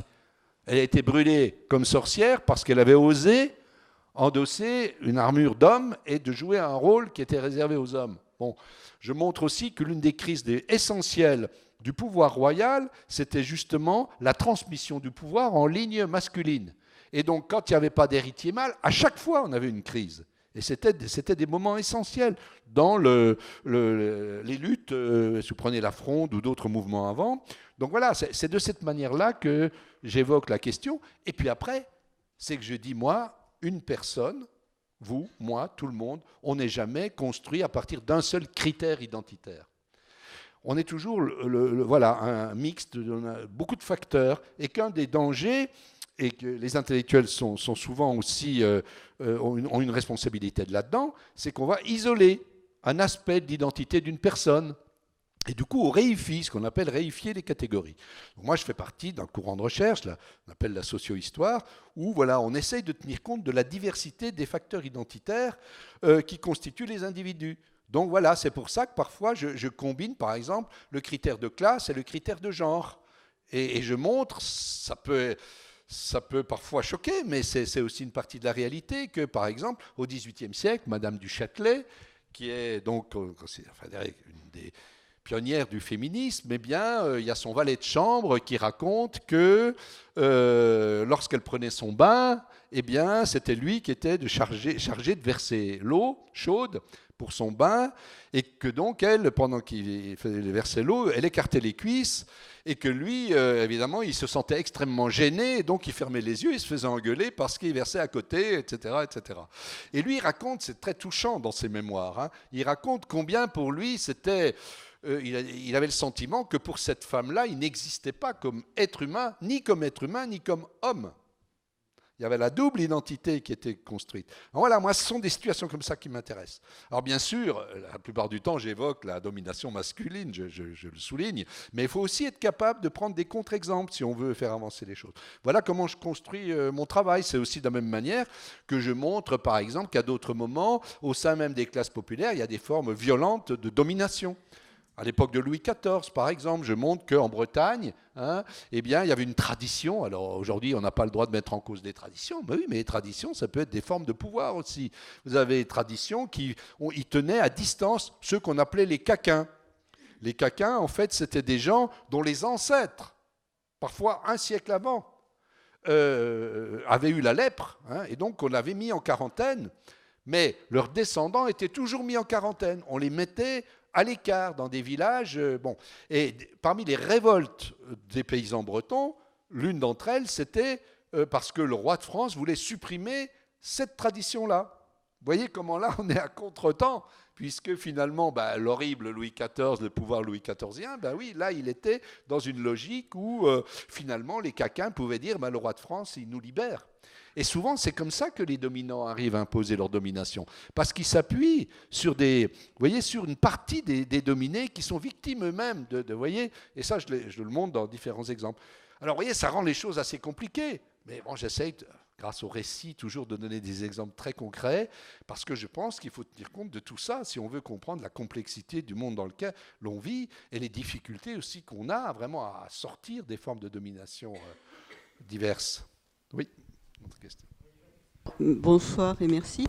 Je pense qu'il me semble qu'au début de votre livre, vous évoquez, je crois, justement les années 70, époque à laquelle Howard Zinn publie son histoire populaire des États-Unis, et vous parlez d'une période où il y a une conjoncture que vous dites peut-être unique, et donc qui ne se répéterait pas.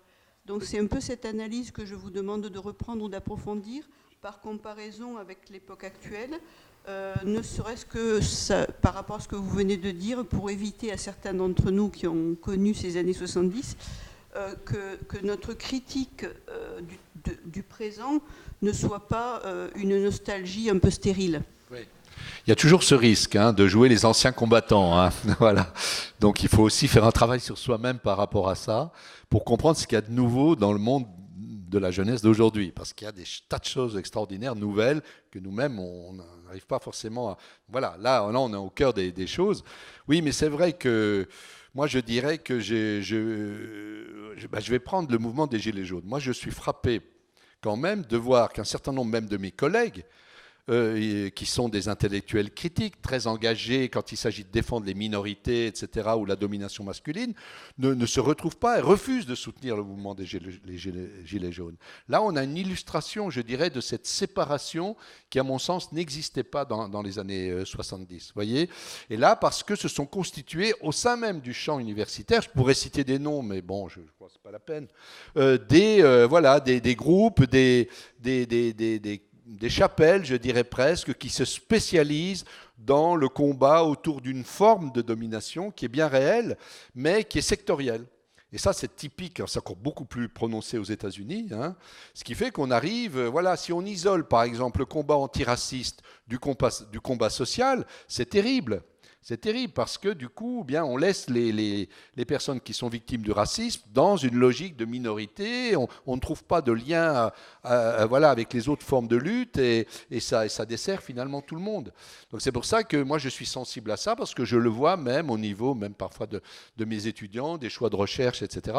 Donc c'est en ça que je trouve que la situation aujourd'hui est plus compliquée, quoi. Donc c'est aussi pour ça que je pense que le populaire peut être un moyen de relier et de faire avancer les choses, parce que c'est normal aussi que dans les années 80-90, étant donné que le mouvement ouvrier s'était vraiment pas beaucoup occupé de la domination des femmes, des discriminations qui visaient les femmes, que la question du racisme, des discriminations, de la colonisation n'était pas présente, c'est normal qu'il y ait eu un moment où il y a eu le mouvement de balancier était dans l'autre sens. Mais aujourd'hui, peut-être qu'on arrive à une nouvelle époque où on va être capable de refaire des liens entre ces différentes dimensions. C'est en tout cas ce que j'espère, c'est dans ce sens-là que j'essaye d'agir et de travailler aujourd'hui.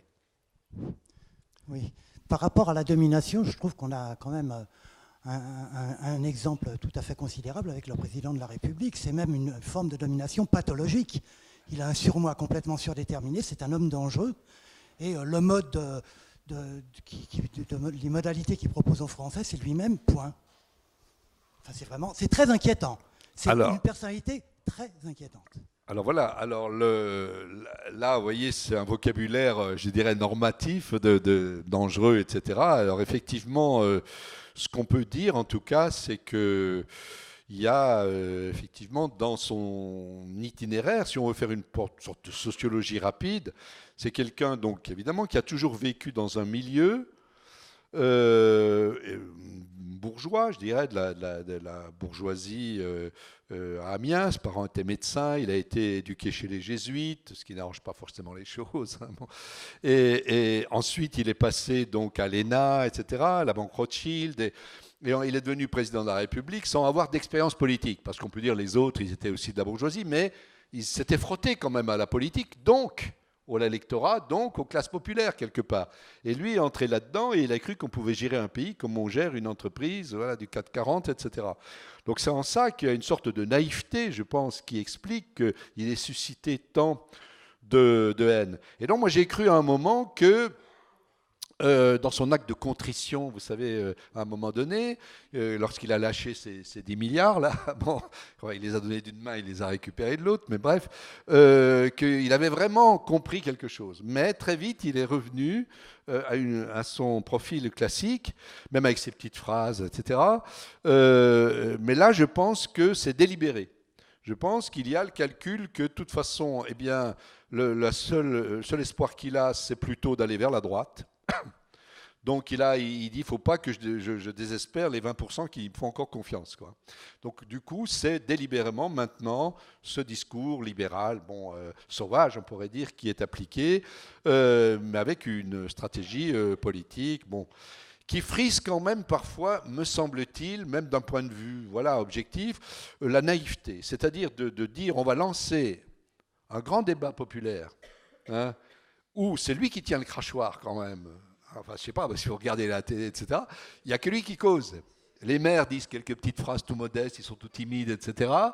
Comment voulez-vous que les gens puissent croire que c'est vraiment un débat populaire, alors qu'ils se sont battus, eux, justement, pour que ce ne soient plus toujours les mêmes qui parlent? Donc moi, je ne sais pas, si j'étais à sa place, au contraire, je l'aurais joué modeste. J'aurais pris un peu la parole en disant c'est formidable ce que vous nous racontez. Enfin, je ne sais pas. Essayez de donner le change, mais même pas. C'est en ça que je dis c'est pas possible, c'est pas du calcul politique, c'est tellement naïf que de même de fermer le débat où on sait déjà les conclusions avant que le débat ait eu lieu, etc. Voilà, donc ou alors c'est du cynisme poussé vraiment à l'extrême, ou alors c'est de la naïveté qui vient du fait que c'est un milieu qui est complètement coupé des réalités. J'hésite entre les deux constats. Peut-être la jeunesse, ouais.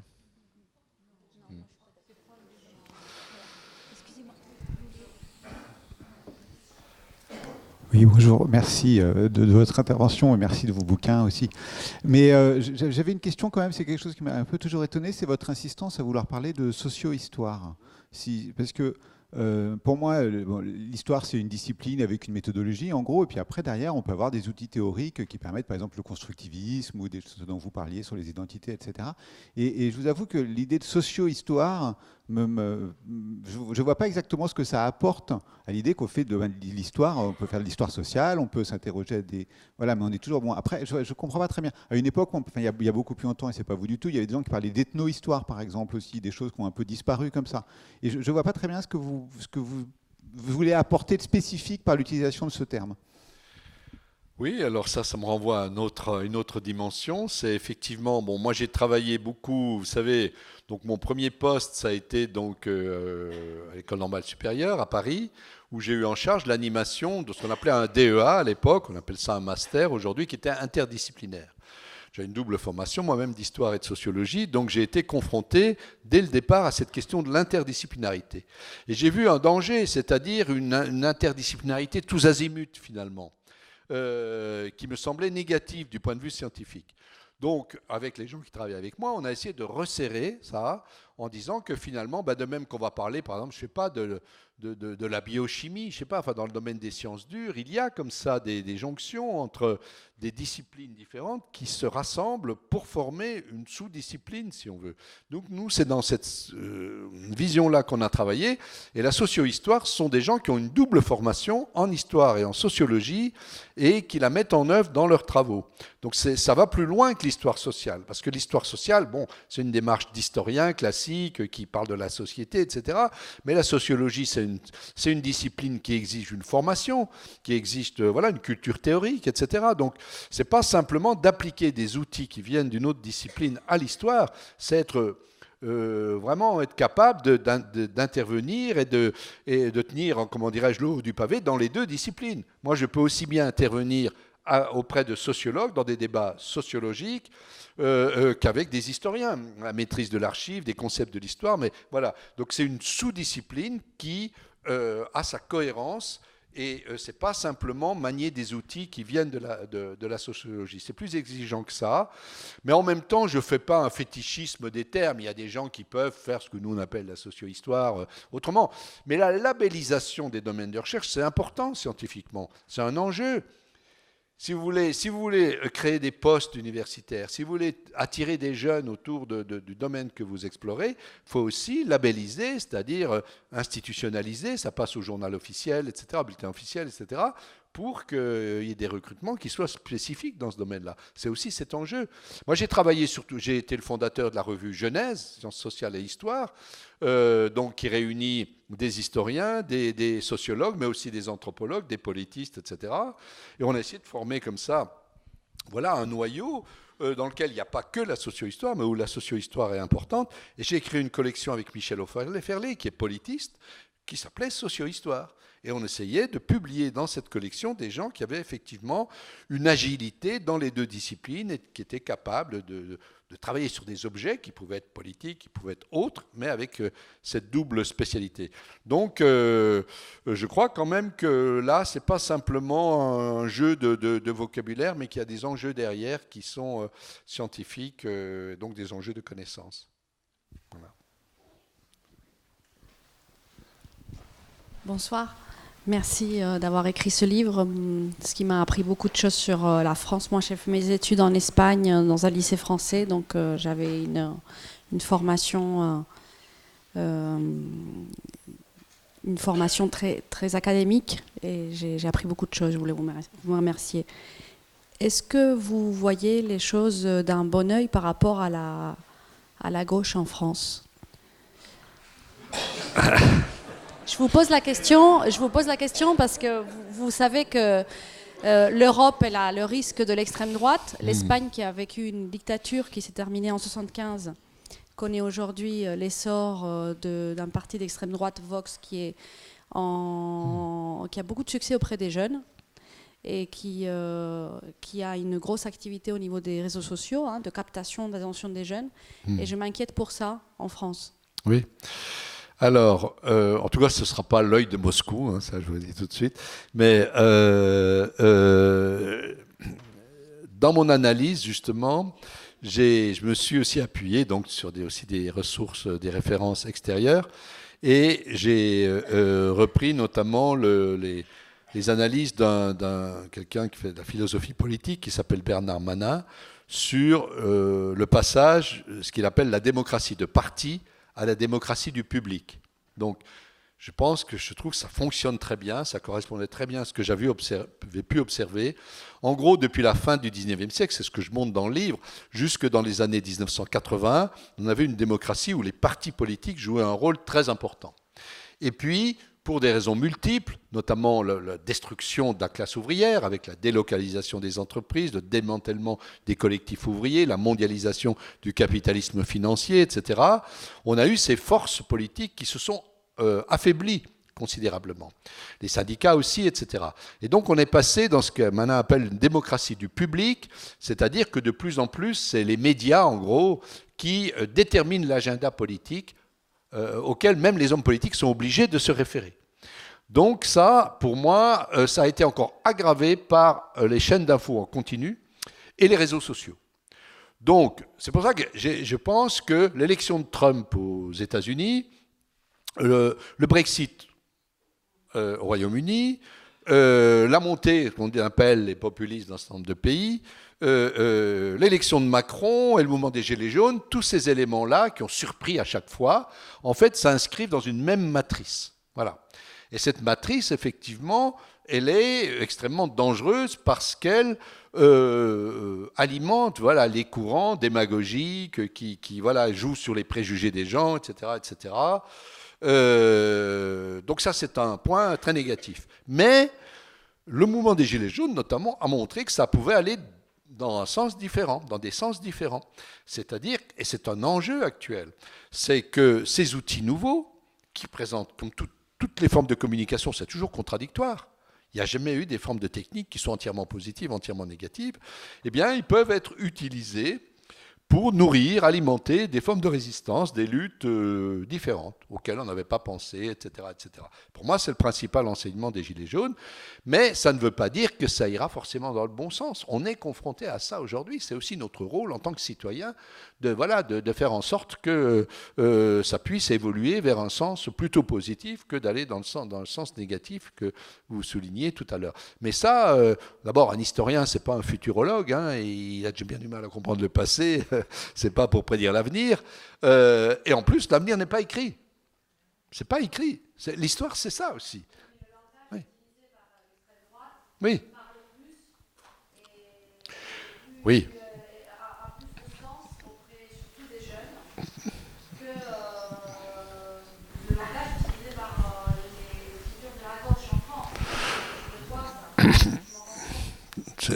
Oui, mais c'est contradictoire. On a vu aussi dans le mouvement des Gilets jaunes, au début, il y avait beaucoup de dérapages xénophobes, etc. Et il y a quand même une évolution du mouvement, une sorte de disciplinarisation du mouvement. Voilà. Si on prend le... Alors évidemment, c'est tellement éclaté que chacun peut trouver l'exemple qu'il veut, mais moi je vois par exemple ce qui s'est passé à Commercy, vous savez, ça c'est extrêmement positif. Ça. Il faut aller à fond pour soutenir aussi ce qui nous paraît très positif. Ou d'emblée, ce regroupement de Gilets jaunes de toute la France, qui prône la démocratie directe par un lien entre les différents comités, d'emblée, ils disent, nous sommes contre le racisme, contre le sexisme, etc. Et ça, clairement, ils disent des choses. Alors, vous voyez, c'est ça. L'enjeu, il est là aujourd'hui. Et je pense que les jeunes, d'abord, c'est très complexe chez les jeunes et qu'on peut très bien aussi... mais il faut aussi comprendre que peut-être les organisations classiques, elles ont un travail aussi d'autocritique à faire. Pour séduire peut-être... Enfin, séduire, j'aime pas le mot, mais pour intéresser davantage des jeunes qui aujourd'hui, sont formés autrement, etc., etc. Peut-être les réseaux sociaux, les chaînes YouTube. Enfin, je suis pas un grand spécialiste de tout ça, mais peuvent apporter aussi de nouveaux outils et faire, en sorte que les choses aillent dans le bon sens. Parce que je crois que la jeunesse aujourd'hui, c'est pas marrant la situation qu'elle vit. Donc, je crois que leur parler le langage de la lutte des classes, ça peut aussi leur parler très vite et les intéresser très vite. C'est souvent parce qu'ils connaissent pas. Parce qu'il n'y a plus de transmission. Et moi, je trouve qu'il y a des expériences qui se mènent aussi aujourd'hui dans certains endroits, avec les Gilets jaunes, à Rennes notamment, où il y a des gens qui ont entrepris de leur passer des films, les films sur les luttes de 68, sur la conquête de la sécurité sociale, des choses comme ça. Et les gens se retrouvent là-dedans. Ce n'est pas forcément écrit que les choses sont figées. Voilà, pour moi, c'est des enjeux de lutte et on a tous sa part dans ce combat-là. Bonjour, ça sera 2 questions, mais peut-être vous pourrez faire le choix. La première sur la notion de divertissement. Je crois, pour dire quelque chose d'exact, en disant que, justement, ayant eu peur de la fronde, etc., Louis XIV, par exemple, a amusé la plus haute noblesse et la noblesse la plus lettrée, qui en est arrivé à faire que des mots d'esprit, tout à fait creux, mais très brillants, etc., que c'était donc une marque française, etc. Et la deuxième, ça n'a aucun rapport. Il y a un dispositif actuellement sur un site internet qui s'appelle Mieux voter, qui consiste à essayer d'améliorer l'outil du suffrage en ayant quelque chose de moins binaire et en donnant la possibilité d'avoir, par exemple, 4 échelons mieux ceci, moins cela, etc. Je ne sais pas si vous connaissez, sinon c'est pas la peine. Bon, donc alors ça sera seulement sur la question du divertissement. Raccrocher peut-être autant de cerveaux disponibles.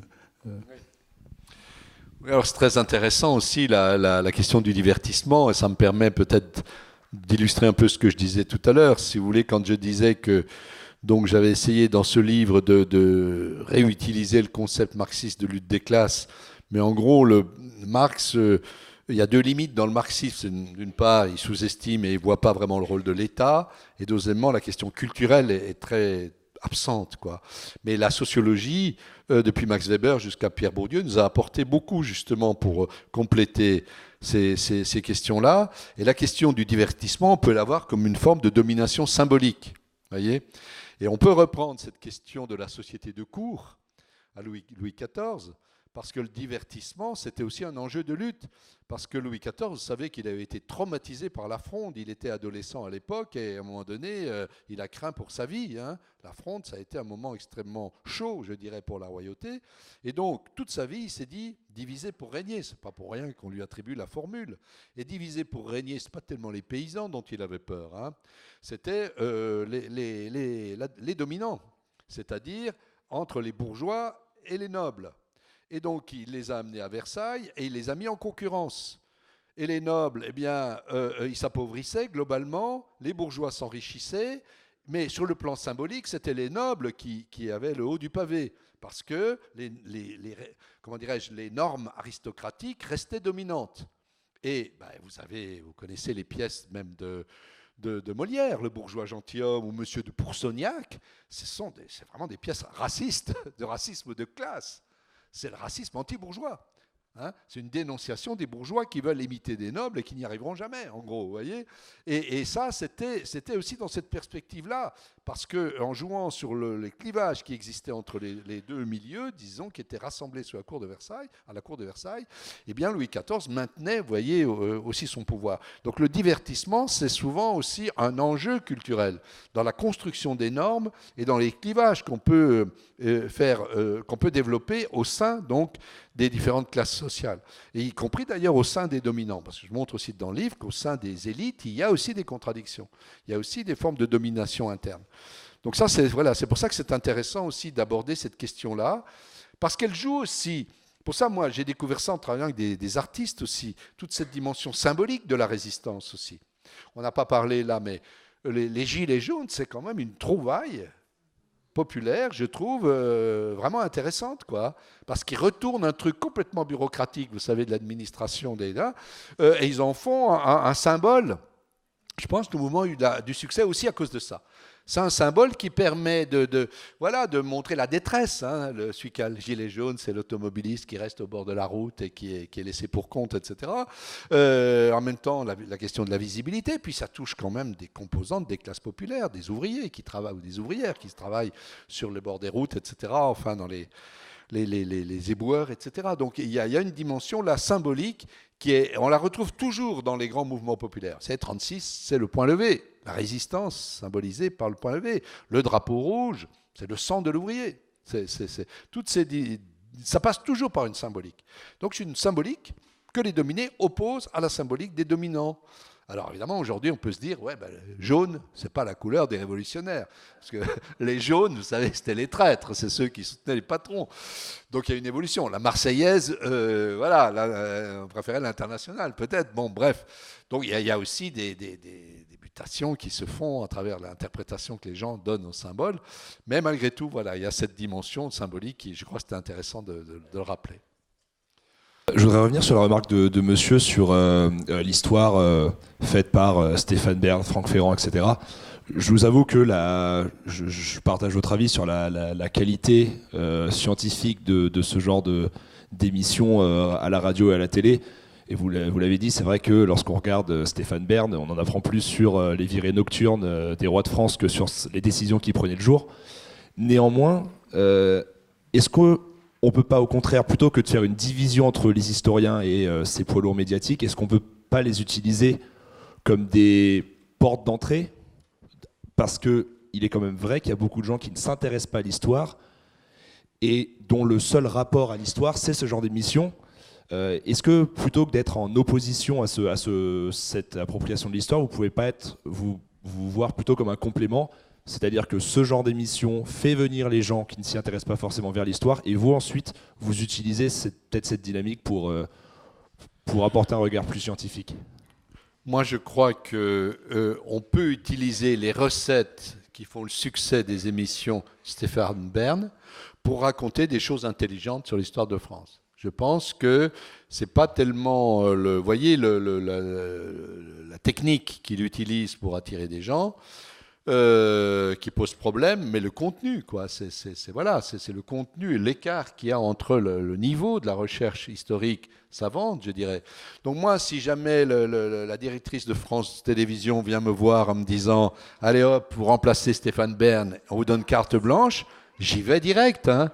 J'y vais direct. C'est pas de refus, je dirais, mais je dirais c'est sur la base de ce que je vous propose moi. C'est pas vous qui allez me dire ce que je vais faire.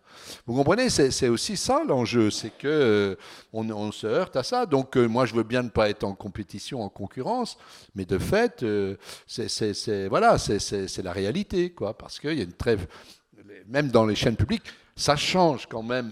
Il faut bien voir, je ne sais pas si vous avez vu sur France Télévisions, il y a quelques mois, ils ont fait 4 documentaires sur l'histoire de l'immigration, qui étaient en grande partie inspirés du livre que j'ai écrit en 88, Le Creuset français.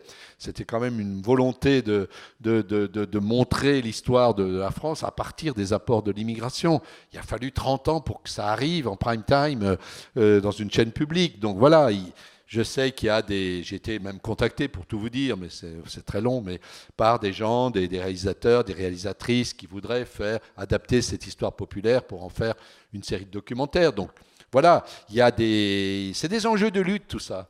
Alors vous avez raison qu'il ne faut pas se construire comme ça, dans un blocos, là, en tirant sur tout ce qui bouge. Il faut essayer d'exploiter les contradictions, en jouant même avec ces gens-là. Moi, je ne sais pas, je ne les connais pas, mais vous voyez, jouer sur leur sentiment de vous êtes quand même quelqu'un de sérieux. Enfin, vous voyez, jouer sur la carte intellectuelle, il n'y a pas de raison. Vous n'allez pas quand même vous déconsidérer à ce point-là, quoi. Bon. Moi, je suis partisan de ces stratégies-là, oui. C'est ça que j'avais appliqué d'ailleurs pour le film Chocolat. Il ne faut pas croire que ça a été facile, hein. Quand vous voyez un producteur qui vous dit nous on veut refaire Intouchable, ok, bon on est bien parti là. Bon, il y a du boulot. Bon, bref, mais voilà, après il y a un travail et vous dites constamment jusqu'où je peux aller, quelle est la limite, vous comprenez? Jusqu'où je peux aller sans me discréditer? Vous voyez, c'est des questions. Il n'y a pas de solution miracle à tout ça, hein. C'est des choses qui se reposent. Ça fait partie, alors là on parlait de l'engagement tout à l'heure, mais pour moi ça fait partie de l'engagement, je dirais, d'être capable aussi, pour exister, de savoir aussi adopter des stratégies qui nous permettront d'avoir une visibilité plus grande dans l'espace public, parce que vous avez raison de dire, moi je ne méprise pas du tout les gens qui regardent ces émissions-là. De même, je ne méprise pas du tout les gens qui votent pour Marine Le Pen ou qui achètent les bouquins de Zemmour. Vous comprenez, c'est cette espèce de comment dirais-je, de mépris des élites pour les classes populaires. C'est très très dangereux, hein. Ça existe, on le voit encore aujourd'hui avec les Gilets jaunes, etc. Moi qui viens de là, moi je viens d'un milieu modeste, je dirais l'histoire, je l'ai découverte avec Alain Decaux. La caméra explore le temps. J'aimerais bien, moi, des fois, qu'on revienne à ça. C'était du récit. Moi, j'imaginais Robespierre, machin, etc. Et c'est ça, quelque part, qui m'avait donné le goût de l'histoire. Donc, si vous voulez, les médias, elles touchent les classes populaires. Et donc, je suis d'accord avec vous pour dire qu'il faut aussi partir de là, pour tirer les choses. Mais encore faut-il trouver les moyens, les possibilités de le faire. Vous voyez. Je voudrais dire aussi, quand même, que il y a un pilier dans notre pays qui permet de le faire, ce sont les enseignants. Moi, j'ai une énorme admiration pour les enseignants et pour les travailleurs sociaux. C'est les deux piliers fondamentaux qui font les relais, qui nous permettent, vous voyez, de garder ce contact. Et un enjeu très important, parce que dans beaucoup de pays, il y a une coupure complète entre le monde universitaire et les enseignants du primaire, du secondaire. En France, on a eu la chance jusqu'aujourd'hui de garder des liens. Moi, j'ai enseigné 10 ans dans le secondaire. Enfin, je veux dire, beaucoup d'universitaires ont été dans le secondaire et gardent des liens. Et ça, c'est un enjeu, hein, parce que vous savez qu'il y a des tentatives aujourd'hui pour couper tout ça. Et donc, c'est un enjeu politique très important. aussi dans la construction des programmes. En ce moment, il y a tout un débat, vous savez, par rapport aux premières ES, l'enseignement d'ES, où certains veulent complètement liquider l'enseignement économique et social. Voilà, il y a toute une série de luttes comme ça qui se mènent dans différents niveaux qui sont très importantes.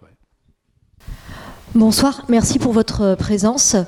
Je vais m'exprimer en tant qu'enseignante. Nous avons beaucoup d'injonctions de la part du gouvernement actuel. Nous en avons toujours eu de la part des gouvernements précédents. Et notamment, il y a une injonction qui nous perturbe en tant qu'enseignants, puisqu'on parle d'engagement ce soir. C'est la fameuse compétence en éducation morale et civique. Je suis enseignante en histoire-géographie, éducation morale et civique. Donc du coup, c'est la fameuse compétence engagement. Donc il y a énormément d'incitation à ce que nous invitions nos élèves à s'engager dans la société, et donc avec tout des choses. Et si on met ça en lien avec le développement des services civiques, finalement c'est une sorte d'incitation à du bénévolat. Et étant donné que ces enseignements s'adressent à des classes populaires, on peut s'inquiéter. En fait, là aujourd'hui, on reproche à des personnes de s'engager dans la rue, et en même temps, on les incite dans les programmes scolaires à s'engager et à s'engager dans le bénévolat, à aider les pauvres, à aider des associations, les handicapés, les machins, etc., etc. Et c'est très très inquiétant parce que cette société de l'engagement, c'est très clairement inscrit dans les programmes. En fait, ça nous inquiète et j'aimerais bien avoir votre opinion là-dessus. Et une deuxième question, tout à l'heure, vous avez parlé d'autonomie de la recherche et de l'importance de garder cette autonomie de la recherche. Or, il y a quand même aujourd'hui, avec la baisse des dotations aux universités, une véritable inquiétude sur cette autonomie. Comment vous, en tant qu'enseignant, vous envisagez l'avenir de la recherche et de l'université pour éviter d'adhérer à un modèle anglo-saxon qui serait celui de l'expert consultant qui travaille pour des grandes entreprises et qui a très très peu d'autonomie par rapport à son objet d'étude? Merci. Oui, c'est des questions effectivement tout à fait essentielles, puisque cet engagement, les deux d'ailleurs sont le modèle anglo-saxon, parce que le modèle de l'engagement civique par des bénévoles qui vont remplacer des gens qu'on a mis au chômage, en gros c'est ça, c'est effectivement un enjeu, et puis la conception de ce qu'on appelle alors l'éducation morale. Qu'est-ce que c'est que la morale? Qu'est-ce qui définit ce que c'est qu'une morale, etc. Donc ce sont des enjeux de lutte, et j'ai mes collègues, qui dans l'enseignement secondaire, qui se mobilisent contre ces tentatives récurrentes, mais qui prennent une dimension là plus forte que dans les précédents, je dirais, quinquennats. Donc, il faut se mobiliser, il faut alerter l'attention aussi, y compris peut-être des gilets jaunes, etc. De ces questions, pour ne pas les laisser enfermer à l'intérieur du monde éducatif, parce qu'elles sont tout à fait essentielles. Alors, la question de l'autonomie de la recherche, elle a différents niveaux. Il y a un niveau qui est un niveau individuel, de chercheur par rapport à sa démarche, c'est ce que j'expliquais tout à l'heure, mais évidemment, il y a aussi un niveau collectif. Moi, je peux vous donner une expérience puisque moi, je suis quand même mal placé pour aller impulser les luttes de la nouvelle génération, mais je peux vous donner des exemples de ce qu'on a pu faire, nous. Il est arrivé à un moment donné, c'était du temps de Sarkozy, où on avait Brice Hortefeux, justement quand il a créé son ministère de l'identité nationale et de l'immigration. Donc on a démissionné du conseil scientifique de la Cité de l'immigration à ce moment-là. C'est à ce moment-là qu'on a créé notre association. Mais en plus, vous savez que son projet, c'était de créer justement une sorte de centre de recherche, avec un conseil scientifique dans lequel il y avait le patron d'AXA, le patron de TF1, etc. Vous voyez, les grands savants en matière d'immigration. Mais justement, donc là, c'était une rupture complète du principe d'autonomie de la recherche sur ces questions-là. Et on s'est mobilisé. Et la mobilisation qu'on a réussi à mener a cassé le projet. Mais il y a eu une mobilisation au niveau mondial, international, parce qu'aujourd'hui, la recherche est mondiale, qui a permis de faire capoter ce projet-là. Mais bon, les questions que vous posez là par rapport à l'université, on en discutait un peu aussi tout à l'heure, c'est que ça passe par des tas de biais. L'augmentation, par exemple, des droits pour les étudiants étrangers, c'est aussi un moyen de contribuer à faire à la méthode anglo-saxonne des universités privées, donc financées par des fonds privés, etc. Donc après, en faisant une hiérarchie entre les bonnes, les moins bonnes, les mauvaises universités, et du coup de mettre aussi les universitaires à la solde de cette logique-là. Ben là, je dirais que c'est pas nouveau non plus, même si ça s'accélère aujourd'hui. C'est par la lutte, par les formes de mobilisation qu'il faut développer pour essayer d'entraver tout ça. Je ne vois pas beaucoup d'autres solutions pour combattre ces principes-là qui me semblent s'inscrire dans cette logique globale qui vise à mettre en place les solutions libérales qui sont appliquées avec les résultats qu'on peut voir dans des pays comme les États-Unis, le Royaume-Uni, etc. C'est un aspect d'un modèle global que l'actuel gouvernement, l'actuel président de la République essaye d'imposer en France. C'est pour ça que c'est très important de s'emparer de toutes les formes de contestation qui peuvent exister et de les relier entre elles. Et là, ce n'est pas encore suffisant, je dirais. Moi, je suis quand même assez triste de voir que, par exemple, tout le mouvement dans les banlieues, vous savez, c'est là où on trouve les gens les plus discriminés, les plus déshérités, etc. Il n'y a pas de jonction davantage qui se fasse avec le mouvement des Gilets jaunes, que le mouvement des stylos rouges, je crois, qui existe aussi, etc. Bon, vous voyez, voilà, comment faire pour coordonner tout ça. C'est un enjeu majeur, mais c'est de l'action politique, et ça dépend des citoyens. C'est pas l'historien lui-même ne peut pas résoudre ça. Il peut simplement montrer comment, dans le passé, c'est quand les luttes ont été coordonnées qu'elles ont abouti. Donc c'est ça qu'on peut montrer, mais... Oui, encore des questions là. L'avant-dernière question et la dernière. Après, je peux prendre plusieurs questions en même temps. Ou sinon prendre les. Comme souhaité. Si vous voulez, une autre question pour monsieur. Oui, tout à l'heure, vous sembliez vous étonner que certains de vos collègues, enfin des personnes de la recherche, ne s'engagent pas par rapport à ce mouvement. Mais la société se structure quand même de telle sorte qu'effectivement, il y a une partie de la population qui ignore totalement ce qui se passe dans une autre partie de la population. C'est d'ailleurs un des enjeux de ce mouvement. Et par ailleurs, vous avez tout à l'heure cité 3 personnes qui sont effectivement très médiatisées ou qui se médiatisent beaucoup. Est-ce que c'est sur le fond que vous les attaquez ou c'est sur le fait qu'elles se médiatisent beaucoup, ce qui discrédite leur discours, leur prise de position, etc. Non, ce que je pense, si vous voulez, si je ne veux pas faire une querelle de personnes, oui, c'est ça. C'est qu'aujourd'hui, justement, ce que je disais, c'est-à-dire que l'époque où on pouvait avoir des Sartre et des Bourdieu, c'est-à-dire des gens qui avaient une légitimité dans leur champ de spécialisation. Sartre était considéré par les philosophes comme un grand philosophe. Vous pouvez être d'accord, pas d'accord, mais il n'y avait pas photo là-dessus. Bourdieu, c'est le sociologue le plus cité au monde. Donc personne ne pouvait nier son statut de savant.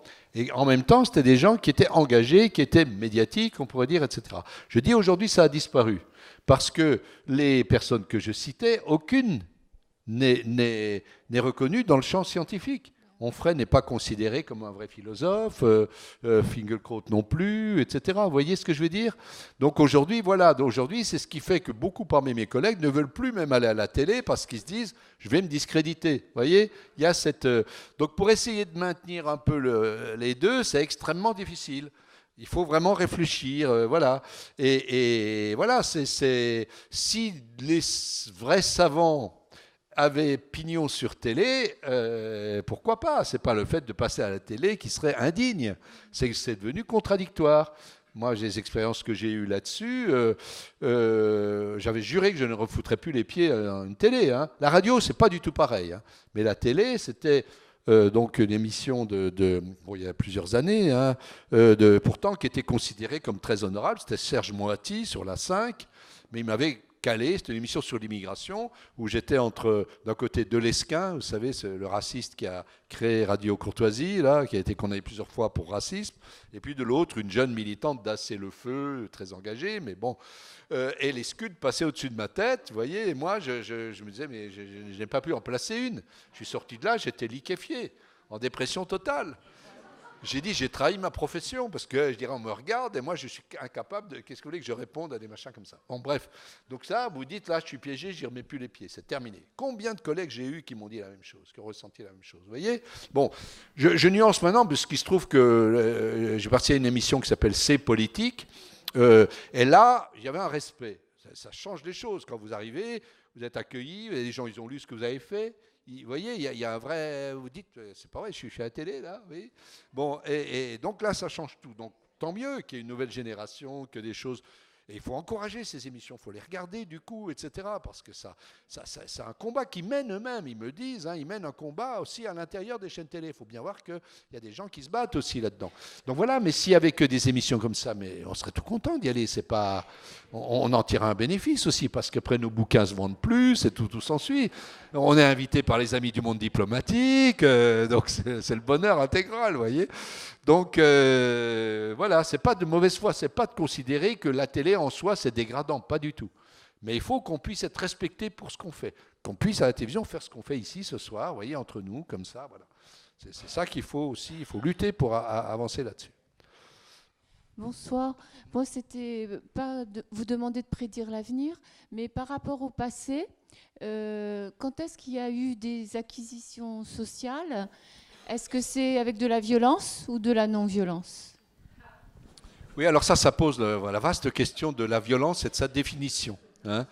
La violence, si vous voulez, principalement, ce que les médias oublient de nous dire, c'est que les gens la subissent tous les jours. Hein, moi, je distingue, enfin, la suite des sociologues, mais entre ce qu'on peut appeler la violence douce et la violence physique. Eh bien, la violence physique, globalement, a reculé par rapport à l'époque où on massacrait les gens, etc. Mais la violence douce, c'est aggravé. C'est la violence du capitalisme qui liquide une usine, qui maintient les gens dans l'angoisse du lendemain, qui précarise l'emploi, etc. Vous savez ce que Christophe Dejour a étudié, là, hein, la souffrance au travail, la montée les gens qui retournent la violence contre eux-mêmes, les suicides, le burn-out, etc. C'est ça, il faut partir de là. Si on ne part pas de là, on ne comprend rien. Alors évidemment, dans des mouvements de lutte, vous avez parfois cette violence qui va éclater, parce que c'est les seuls moments où les gens vont pouvoir la libérer. Donc il y a eu comme ça un certain nombre d'événements avec les manifestations des Gilets jaunes, etc., qui ont débouché là-dessus. Bon, mais ce qui est frappant aussi, c'est que le seuil de tolérance à la violence a beaucoup reculé. C'est-à-dire, j'entendais un journaliste de BFM TV, pour ne pas nommer la chaîne encore, qui parlait de carnage pour les quelques vitrines des Champs-Élysées qui avaient été détruites. Le mot carnage, mais c'est une insulte aux communards, c'est une insulte. Le mot carnage, ouvrez un dictionnaire, c'est écrit carnage, massacre d'animaux ou d'êtres humains. Voilà la définition du mot carnage. Moi, je n'ai pas vu ça. J'ai vu quelques vitrines de bourgeois, enfin de Champs-Élysées, etc. Je ne dis pas qu'il faut briser les vitrines, mais il y avait une dimension symbolique dans cette chose-là.